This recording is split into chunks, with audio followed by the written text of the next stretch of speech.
Graça e paz, irmãos, é com alegria que nós iniciamos mais uma aula do nosso seminário Escatologia Bíblica, uma visão panorâmica, né? Esse é o módulo 8.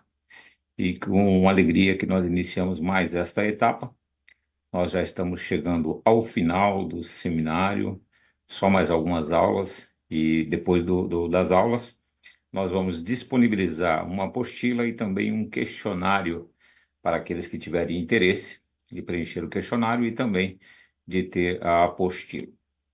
Bom, na aula de hoje, nós vamos falar sobre o milênio e este tema milênio, assim como vários temas do Apocalipse ou da escatologia bíblica, né, são bastante intrigantes e geram bastante questionamentos também. E também diversas linhas de interpretações. Nesta aula, nós vamos abordar algumas linhas, né? É impossível a gente abordar todas as linhas de interpretações, todos os pensamentos, citar aqui todos aqueles homens ou homens de Deus, profetas, que falaram a respeito do tema. É difícil de nós conseguirmos compilar tudo, mas nós vamos procurar fazer de maneira bastante didática e bastante resumida para que você saia daqui pelo menos entendendo o que é o milênio e as suas linhas de interpretação, né? No capítulo 20 de Apocalipse, praticamente escatologicamente falando, dentro do livro de Apocalipse, é uma das poucas passagens em que nós encontramos a palavra 1000 anos, né? É claro que nós vamos ter alguns cruzamentos, algumas referências cruzadas no Antigo Testamento e até mesmo no Novo Testamento nós teremos algumas referências cruzadas a respeito, né? Desta forma, é difícil falar deste tema sem não repetir algumas linhas de interpretação, né? Então, algumas linhas eu preciso ficar enfatizando aqui para vocês sobre essas linhas de compreensão sobre o tema, né? Então, primeiramente, este tema milênio no termo grego é utilizado na Bíblia como quilasmo, né? O termo grego quilasmo. E no latim é bastante conhecido também no latim como milianos, né? Ou tradicionalmente 1000 anos. Então é um tema bastante importante, relevante, um dos temas mais intrigantes da escatologia bíblica, um dos temas mais intrigantes dos últimos dias, né? As interpretações, como eu disse, nós temos que ser, às vezes, repetitivos com relação às interpretações.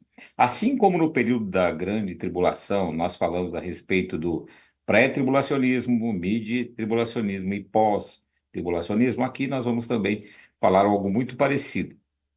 E aqui é em relação à vinda de Jesus. Então, primeiramente, nós temos o pré-milenismo, tá? É uma das interpretações do pré-milenismo.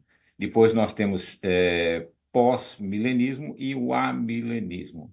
Basicamente, o pré-milenismo, ele diz o quê? É a volta de Jesus antes do milênio, né? Então, pré-milenismo, a volta de Jesus antes do milênio.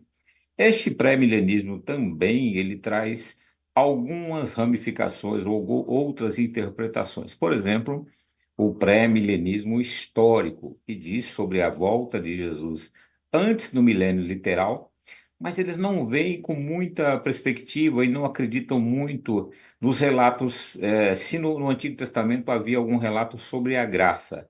E eles então não têm uma preocupação muito grande com o histórico, do Antigo Testamento e também com o histórico da igreja, tá? Então, é esse um dos motivos. E o pré-milenismo dispensacionalista. Esse é um dos que nós vamos abordar aqui hoje, que acredita na vinda de Jesus, acredita no milênio literal, depois da vinda de Jesus, né? E eles fazem uma distinção também entre Israel e a igreja, assim como o pré-tribulacionismo, né? E nesse caso, ainda eles podem se ramificar algum a mais, como o dispensacionalista clássico, né? Mas nós não vamos entrar nesta linha, porque é bastante extenso. Também tem o pós-milenismo, e o nome também já diz, né, que Jesus volta após o milênio, só que desta feita de forma simbólica e não literal.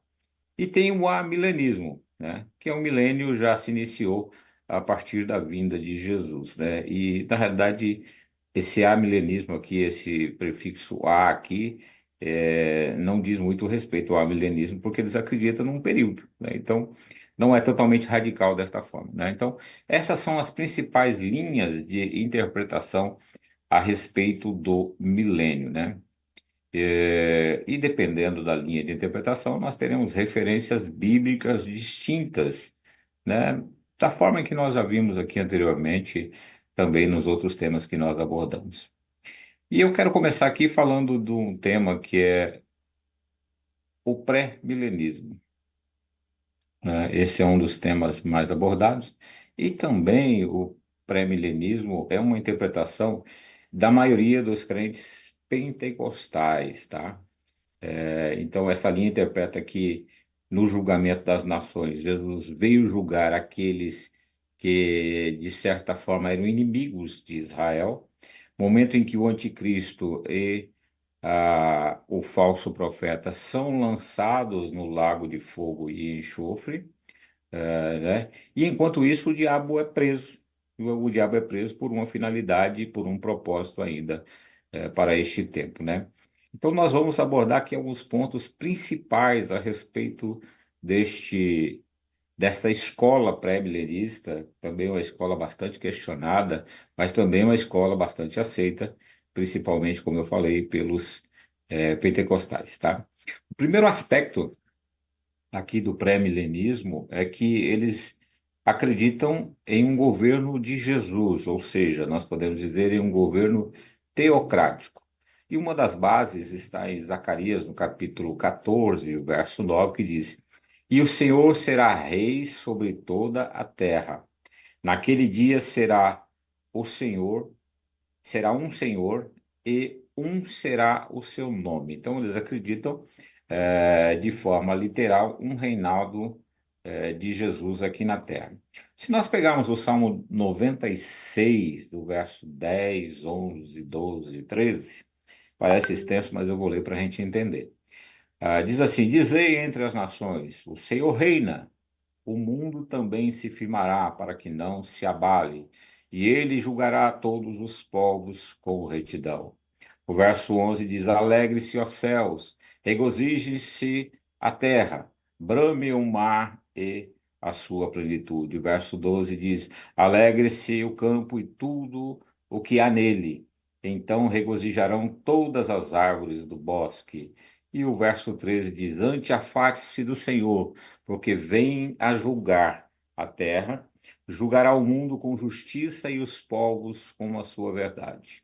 Então, esses são dois pontos em que nos traz, ah, nos traz a informação de que Jesus reinará durante estes 1000 anos aqui na Terra. A outra coisa importante para os pré-milenistas é que Jesus não governará sozinho, né? Ele governa junto com a igreja. Vamos entender por quê. Talvez esse é um dos temas mais polêmicos da escatologia e daqueles que defendem a escola do pré-milenismo. Por quê? A igreja, ela subiu para os pré-tribulacionistas. Esta igreja sobe em um arrebatamento invisível e depois ela encontra com aqueles que morreram antes, né? Eles ressuscitarão primeiro, se encontra, vão para o céu, para o tribunal de Cristo, depois para as bodas. E quando Jesus retorna para a terra, esta igreja vem junto com Jesus, né? Porque a Bíblia diz que ela julgará também as nações. Então aqui, neste milênio, esta igreja também ela estará governando junto com Cristo, tá? Esse é um dos aspectos da escola pré-milenista. Em Apocalipse, no capítulo 20, no verso 6, diz: Bem-aventurado o santo e aquele que tem parte na primeira ressurreição. Sobre estes não tem poder a segunda morte, mas serão sacerdotes de Deus e de Cristo e reinarão com ele 1000 anos. Agora, algo muito importante aqui.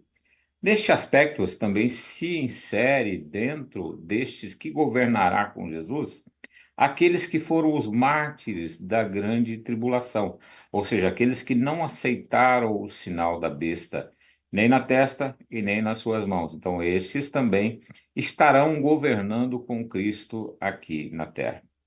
Agora, talvez uma indagação de muita gente. Mas se eles morreram e estão em corpos glorificados, como vão habitar com pessoas em corpos naturais? A Bíblia não deixa claro. É uma resposta que nós não temos. Agora, de fato, Jesus disse que nós seríamos como ele, ou seja, teria o corpo glorificado como o de Jesus. E Jesus, quando foi assunto aos céus e que volta com o corpo glorificado, ele encontra os seus discípulos em corpos naturais e há uma interação de Jesus com os seus discípulos, a ponto de Jesus até comer com eles. Então, eu acredito que isso não seria uma dificuldade da igreja em corpo glorificado reinar aqui com Jesus, né? Então, para referência para esta parte daqueles que venceram na tribulação, está em Apocalipse, no capítulo 20, verso 4, diz: E vi trono, e se assentaram sobre eles aqueles a quem foi dado o poder de julgar. E vi as almas daqueles que foram degolados pelo testemunho de Jesus e pela palavra de Deus. E não adoraram a besta e nem a sua imagem, e não receberam o sinal da besta na testa nem na mão, e vieram e reinaram com Cristo durante 1000 anos. Então está bastante claro para aqueles que interpretam o milênio literal, está bastante claro que aqueles que foram mártires do período da grande tribulação, eles estarão com Cristo aqui reinando. Um outro aspecto importante aqui é sobre o milênio e na visão pré-tribulacionista. Então, aqui, quem estará no milênio? Então, vejam bem, o falso profeta e o anticristo estarão presos, né? Estarão presos, ou os melhores, estarão já lançados no lago de fogo e enxofre. Agora, os participantes aqui. Então, os participantes seriam os crentes que morreram lá desde o Antigo Testamento. Aqui estarão aqueles que vieram do arrebatamento, que participaram do arrebatamento. Aqui estarão os mártires da grande tribulação, esses em corpos naturais. E agora aqueles que não morreram durante a grande tribulação, em corpos naturais, esses também estarão aqui no período de 1000 anos. Isaías capítulo 60, verso 1 e 2. Agora, onde será esta sede? Onde Jesus vai reinar aqui, esta sede administrativa e espiritual do reino do milênio, né? Isaías 60, verso 1, 2 e 3 diz: Levanta-te e resplandece, porque já vem a tua luz, e a glória do Senhor vai nascendo sobre ti. Porque eis que as trevas cobriram a terra e a escuridão, e os povos, mas sobre ti o Senhor virá surgindo, e a sua glória verá sobre ti. E as nações caminharão à tua luz, e os reis ao resplendor que te nasceu. Então, a sede deste governo de Jesus e da sua igreja, esta sede será em Jerusalém. Agora, outro tema, dentro desta visão ainda pré-milenista, né? Fala sobre a paz na terra. E aqui é outra coisa bem interessante, porque quem vai reinar é o príncipe da paz. Então, de fato, haverá paz na terra, independente da interpretação.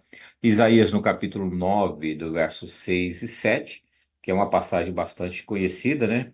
Que diz: Porque um menino nos nasceu, um filho se nos deu, o principado está sobre os seus ombros. O seu nome será maravilhoso, conselheiro, Deus forte, Pai da eternidade e príncipe da paz.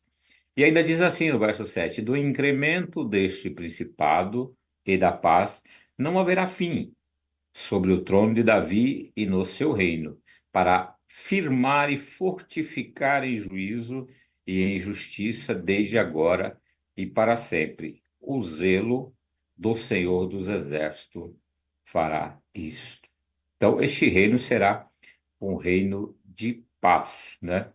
Mas este reino também será um reino de restauração. E aí, Paulo, na carta aos Romanos, no capítulo 20, 21 e 22, ele fala sobre a angústia desta criação que geme, né? Olha só, vamos ler lá. porque a criação ficou sujeita à vaidade, não por causa que a sujeitou, na esperança de que também a mesma criatura seja liberada da servidão da corrupção, para a liberdade da glória dos filhos de Deus.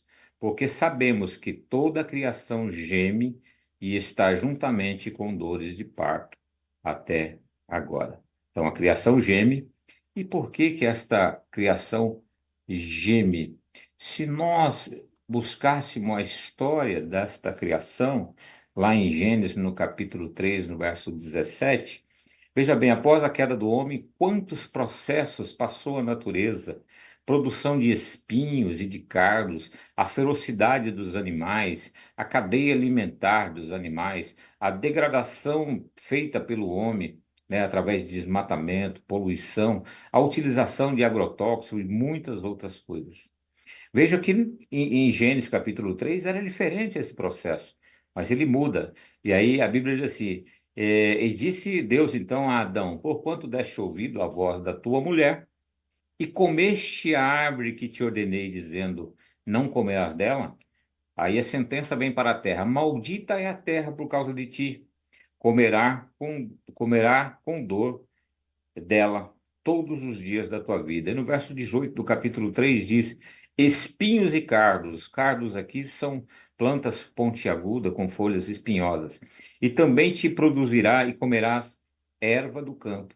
Então, por causa do ser humano, a natureza geme e enfrenta este estado de degradação. Então, essa natureza vai ser regenerada, né? E aqui, a ferocidade dos animais, que é algo também extraordinário, ela deixará de existir assim como existia no Éden, né? Isaías, no capítulo 11, versos 6, 7 e 8, diz assim, que é algo bem extraordinário, talvez é, talvez não, será uma grande surpresa para todos, né? Diz assim, e morará, Isaías 11, 6, 7 e 8, e morará o lobo com o cordeiro, o leopardo com o cabrito se deitará, e o bezerro e o filho do leão, e a nédia ovelha. Ovelha é uma ovelha com bastante lã e lustrosa, né?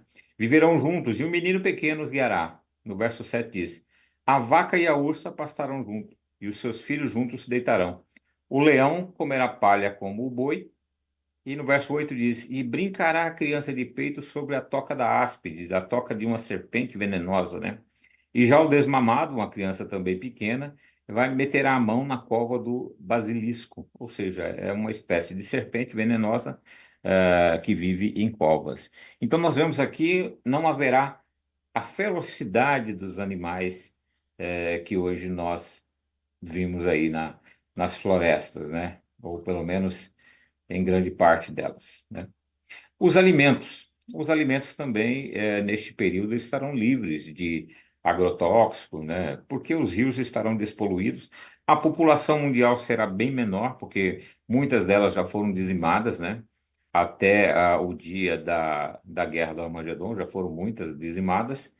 Então, este alimento estará livre de muitas contaminações, de agrotóxicos, de rios poluídos, né? Salmo 67, 4, 5, 6 e 7 diz: alegre-se e regozijem-se as nações, pois julgará os povos com equidade, governará as nações sobre a terra. Louvem a ti, ó Deus dos povos, louvem todos os povos, e a terra dará o seu fruto, e Deus, o nosso Deus, nos abençoará. Então, o fruto da terra será um fruto abençoado. E por conta desse fruto abençoado, por conta de uma poluição que não haverá, por conta de agrotóxico que não haverá, tudo isso aí nos leva ao quê?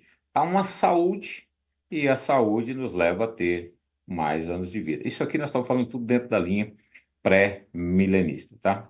Então, a saúde, a longevidade também será algo interessante. Então, um ambiente puro, uma alimentação saudável, sem enfermidades, e Isaías capítulo 65, verso 20, veja que a longevidade aqui das pessoas como será, né? Não haverá nela, Isaías 65, 20, não haverá mais nela criança de poucos dias, nem velho que não cumpra os seus dias, porque o jovem morrerá de 100 anos, mas o pecador de 100 anos será amaldiçoado. Então, Isso aqui nos relata que haverá morte durante esse período. Mas a morte principal é sobre aqueles que pecarem, que prevaricarem contra Deus. Isaías 66, 24, por exemplo, diz: "E sairão e verão os corpos dos mortos, dos homens mortos, que prevaricaram contra mim, porque o verme nunca morrerá, nem o seu fogo se apagará, e serão um horror para toda a carne." Então, haverá sim morte, mas para aqueles que pecarem, que prevaricarem contra Deus. Mas isso é possível? Vejam bem, aqueles que saíram do juízo das nações, do julgamento das nações. Eles foram para o milênio com uma sentença de absolvição, ou seja, eram pessoas que estavam praticamente, vamos dizer, salvas, né? Porque elas já foram, já tiveram uma sentença de absolvição. Então, entraram no milênio desta forma. Mas também tem algo diferente aqui, porque durante o milênio também pessoas vão nascer durante o milênio. Pessoas que não conheceram a Batalha do Armagedon, pessoas que não conheceram este julgamento das nações, estarão aqui na Terra também, né? É claro que nada disso acontece com aqueles que estão em corpos glorificados, que são a igreja e também os mártires que vieram da grande tribulação. Um outro aspecto aqui também importante que nós temos que relatar é que durante este período haverá prosperidade. E por que haverá prosperidade? A Bíblia nos fala que não haverá, que as pessoas, vamos ler lá Isaías 65, 21, 22, 23. E o que eu posso entender aqui é que não haverá invasões de terra, não haverá desapropriações, ou falta de terra, a terra será com abundância para todo o povo durante esse período. Né? Terra com abundância para que se plante e se colha. Isaías 65, 21, 22 e 23 diz: "Edificarão as casas e as habitarão, plantarão vinhas e comerão do seu fruto. Não edificarão casas para que outros habitem. Não plantarão para que outros comam, porque os dias do meu povo serão como os dias da árvore, longevos, né? Vamos dizer assim. E os meus eleitos gozarão das obras das suas mãos até a velhice. Não trabalharão à toa ou debalde, como diz a Bíblia, e nem terão filhos para perturbação, porque os filhos são semente dos benditos. Então, os filhos serão coisas preciosas para as pessoas e serão filhos abençoados, né? Eles serão abençoados porque são filhos da semente dos benditos, né? Então, não são filhos que darão trabalho para os seus pais, não serão filhos que darão trabalhos para a sociedade. De fato, acontecerá pessoas que vão se voltar contra Deus, sim, mas terão uma sentença imediata, e aquela sentença é a sentença de morte, como nós já vimos, né? Agora, essa é uma das interpretações, que é o pré-milenismo, né? Então, só para nós resumirmos, o pré-milenismo acredita em um milênio literal, a Terra transformada, né? Essa terra com a capital em Jerusalém, sendo governada por Cristo, pela igreja e também pelos mártires da grande tribulação.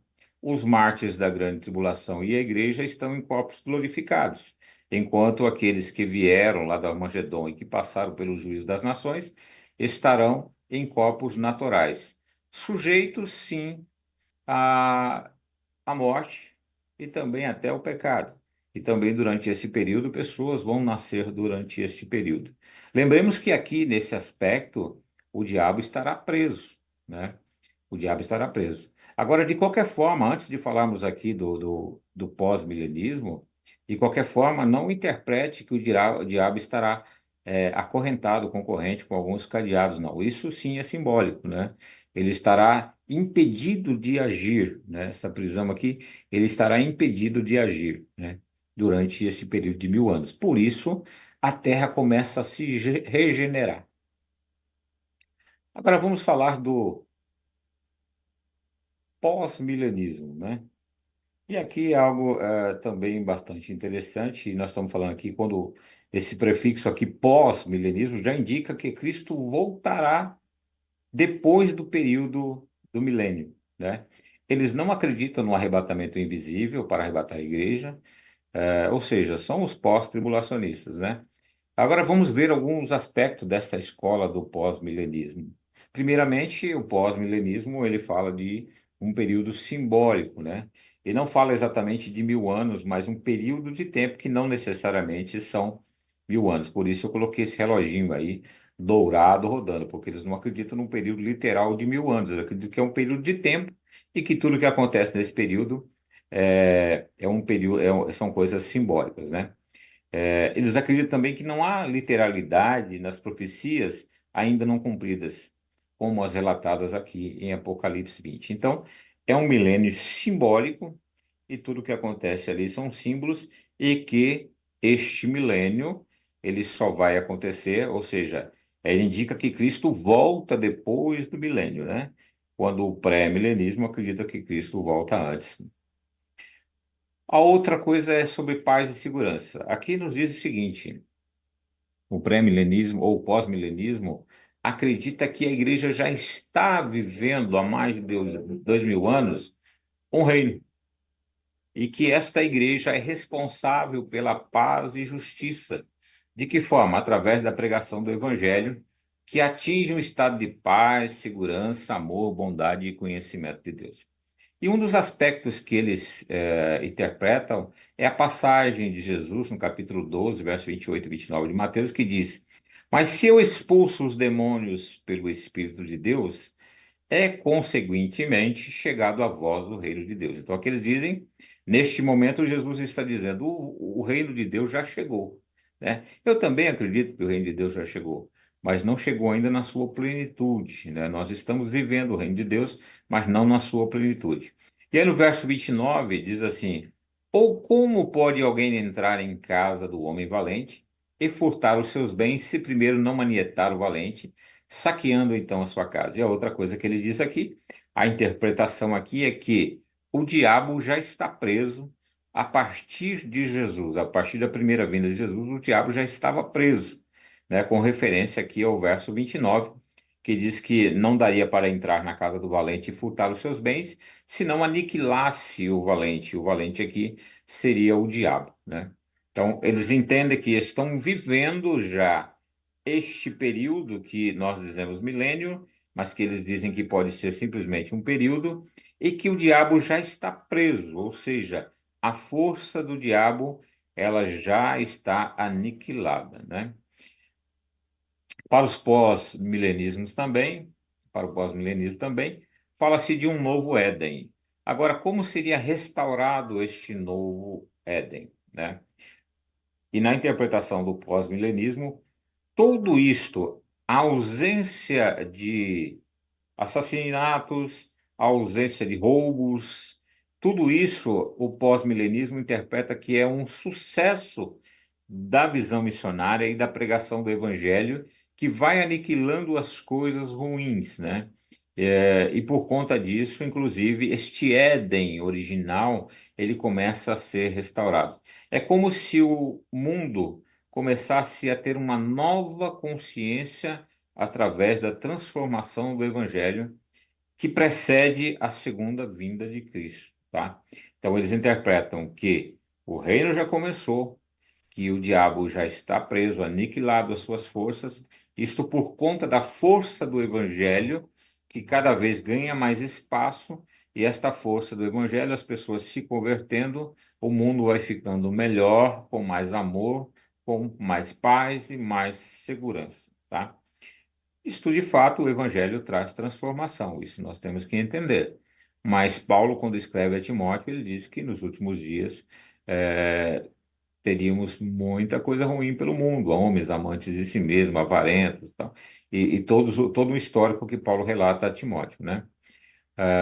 Então, é isso que diz o pós-milenismo. Em linhas gerais, eles não acreditam na literalidade do reino do milênio, né? Mas sim simbolicamente. E que o evangelho terá essa força de aniquilar a força do mal, trazendo paz e prosperidade por este período que também não se deve interpretar como um período de 1.000 anos. E que a maioria dos acontecimentos são simbólicos e não literais. E agora o amilenismo. O que seria esse amilenismo, né?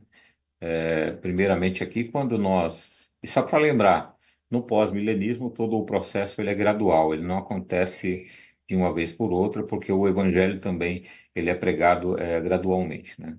Então, o amilenismo, aqui se nós pegarmos a ideia do sufixo "a", né, nos dá a entender que não existe milênio para esta linha, para esta escola de interpretação, né? Geralmente este "a" nos traz e nos leva a uma negação, né? Como se não existisse o milênio.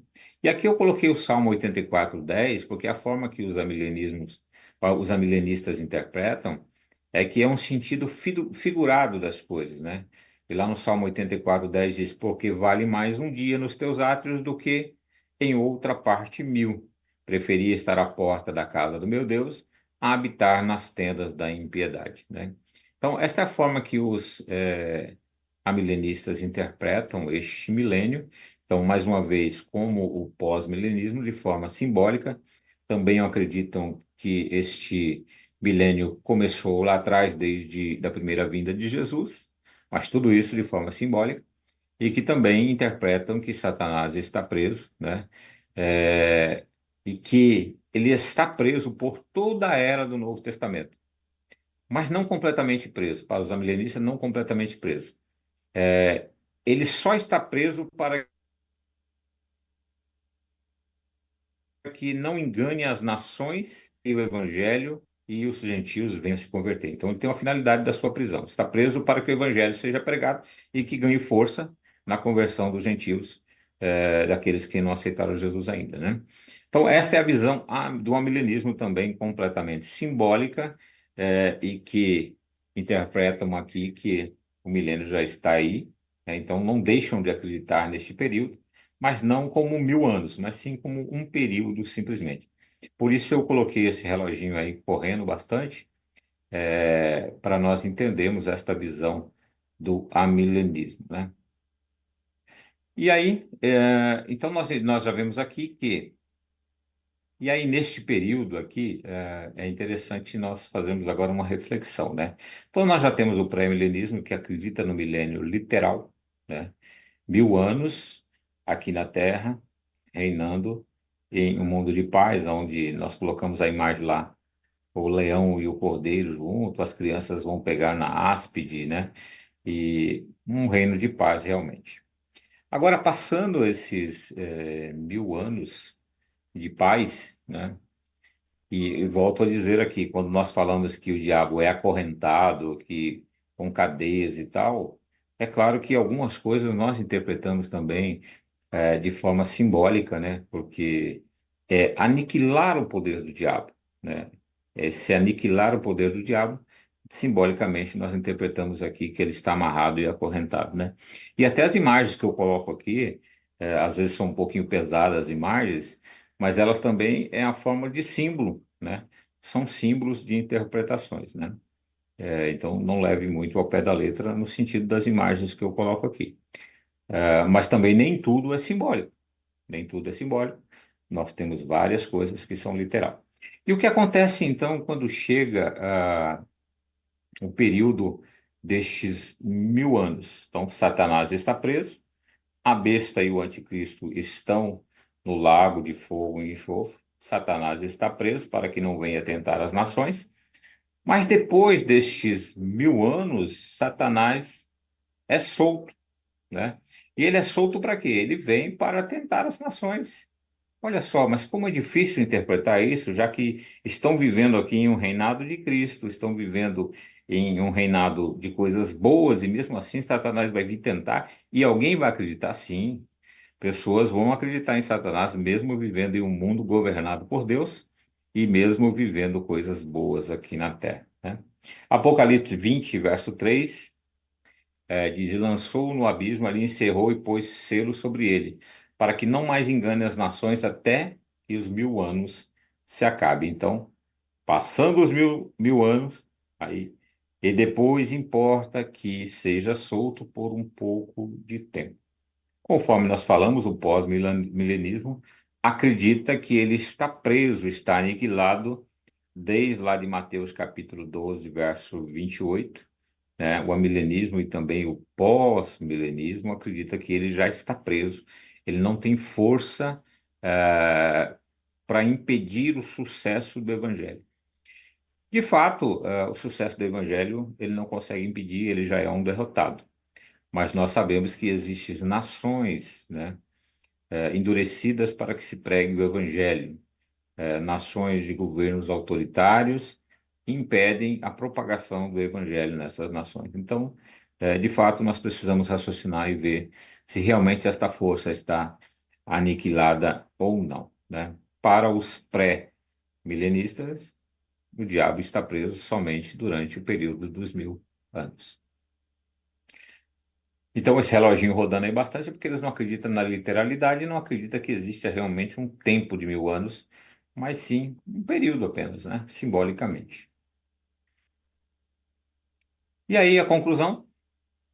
No capítulo 20, do verso 9 de Apocalipse, diz: E subiram a largura da terra e cercaram o arraial dos santos e a cidade amada. Mas desceu o fogo do céu e os devorou, né?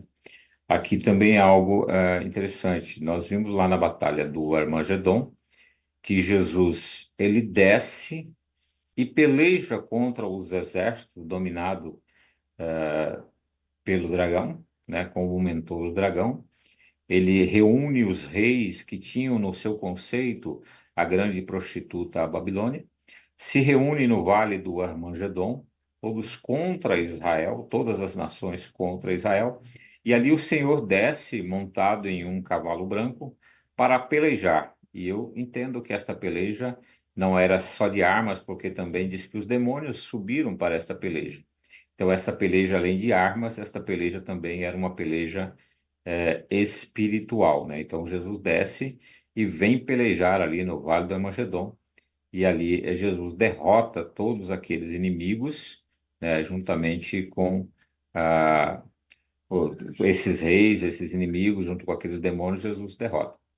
Agora, nesta próxima etapa, não haverá literalmente uma batalha, porque não haverá tempo para que se peguem armas e façam uma batalha, né? E aqui também é interessante, bom, a gente lembrar, neste período aqui, está lá em Apocalipse, né? Só para nós entendermos aqui, e acabando os 1000 anos, Satanás será solto da sua prisão. Primeiro aqui, quando fala aqui em Apocalipse sobre isso, né? É isso no verso 8, 7, 8, 9 e 10. E acabando-se os 1000 anos, Satanás será solto da sua prisão e sairá enganar as nações. E repito, as nações que aparentemente estavam obedecendo a Cristo, né? Essas nações voltarão a ser enganadas por Satanás. Então, e sairá enganar as nações, Apocalipse 20, versos 7, 8, 9 e 10. E acabando-se os 1000 anos, Satanás será solto da sua prisão e sairá enganar as nações que estão sobre os quatro cantos da terra. E aqui, em Apocalipse, João faz uma referência de Gog e Magog, né? E eu entendo que este Gog e Magog aqui não é o mesmo Gog e Magog de Ezequiel, que provavelmente aconteceu em algum período do Apocalipse, principalmente durante a grande tribulação, né? Agora, já em Apocalipse é uma forma simbólica de se referir às forças do mal. Então, aqui Gog e Magog, eu não vejo a mesma coisa do Gog e Magog de Ezequiel, tá? Então, eu vejo que aqui assim, é simbólico no sentido de que as forças se reúnem, são forças do mal. Por isso a referência aqui de Gog e Magog, né? Ou seja, Gog da terra de Magog, né? E ele diz, cujo número é como a areia do mar para juntar uma batalha. Então eles se juntam, esta batalha do mal, esta força do mal, se juntam para batalhar. Mas aí no verso 9 diz que, é isso que está na tela aí, pertinho do fogo aí.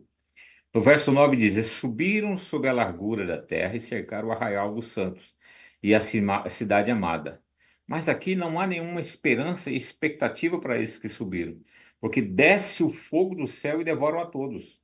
Então, todos aqui são mortos através do fogo que desce do céu e os devora. né? E o diabo, aí no verso 10, o diabo que enganava, ele também é lançado no lago. E aí vamos lá. É uma imagem um pouquinho pesada, né? Mas a Bíblia diz em Apocalipse, capítulo. Então, Apocalipse aqui no capítulo 20 e no verso 10, olha o que diz.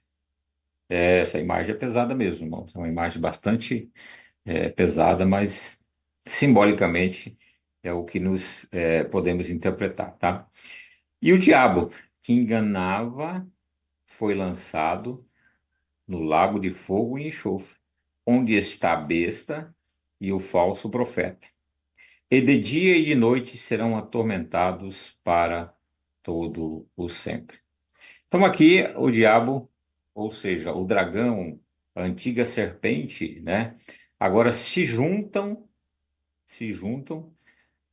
a, ao anticristo e ao falso profeta, e eles são lançados no lago de fogo e enxofre. E agora o que acontece, né?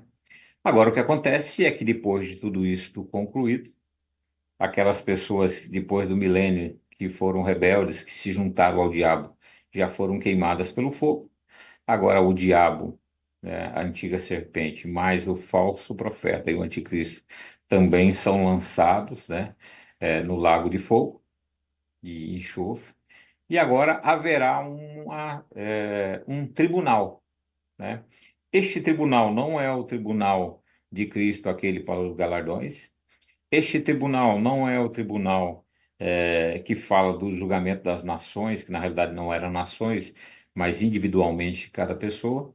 Agora todos hão de comparecer diante de um tribunal, o tribunal, ou podemos dizer, né, o grande trono branco.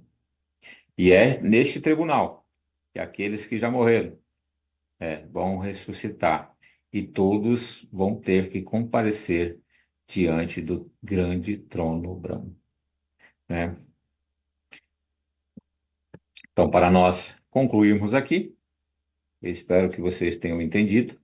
Só recapitulando, para nós encerrarmos aqui com esta imagem bonita aqui do juízo final, né? Pré-milenismo acredita em um milênio literal, onde Jesus governará junto com a sua igreja, tendo a capital em Jerusalém, né? A igreja e aqueles que foram degolados durante a grande tribulação estarão em corpos glorificados.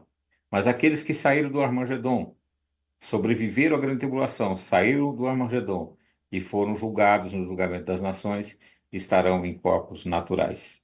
Isso para o pré-tribulacionismo. Esses corpos naturais entrarão em um reino de 1000 anos, aonde haverá paz, prosperidade, o Éden será restaurado, como nós vimos, o alimento sem agrotóxicos, sem os rios poluídos, os animais que perderão a sua ferocidade, onde o leão e a ovelha poderão pastar juntos, até o leão vai pastar, né? Então este Éden é restaurado porque a natureza e a criação geme até os dias de hoje, né? E depois, terminando este milênio, Cristo então solta, o diabo é solto, ele volta a tentar as nações, aqueles que forem ao lado do diabo, né? O diabo é lançado no lago de fogo junto com o anticristo e o falso profeta. E neste juízo, nesta batalha em que eles já regimentaram as pessoas, serão queimados com fogo também aqueles que estiverem nesta peleja. E depois, então, viria o juízo final. Para os amilenistas e o pós-milenistas, Cristo, para o pós-milenistas, Jesus volta depois do milênio, né? E para o amilenista e também para o pós, são todos simbólicos. O diabo já estava preso desde a primeira vinda de Cristo e nós já estaríamos vivendo o milênio, né? Que você possa tirar a sua conclusão, ver a sua melhor interpretação, se você é um pré-milenista, pós-milenista ou até mesmo amilenista, né? E aí na próxima aula nós entraremos então no tema que é o juízo final. E aqui esta imagem de um livro onde estarão todas as obras deste livro, onde serão todos julgados diante do grande trono branco. Ok, Que Deus em Cristo te abençoe e até a próxima aula, em nome de Jesus, né? Espero que vocês tenham aproveitado. Qualquer dúvida pode enviar via chat, né? Ou através da secretaria da igreja. Nós, então, na próxima aula, nós responderemos. Que Deus abençoe a todos. Uma ótima semana.